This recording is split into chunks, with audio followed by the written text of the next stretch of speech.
ఓ అమ్మా, మా అమ్మ గారెలు చేస్తుందట, అప్పాల విషయం అడుక్కరమ్మనేది.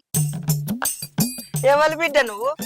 ఇక చింతకింద మల్లేశం లేడు, అలా బిడ్డని నేను. అయ్యో నువ్వా బిడ్డ? కూసో కూసో.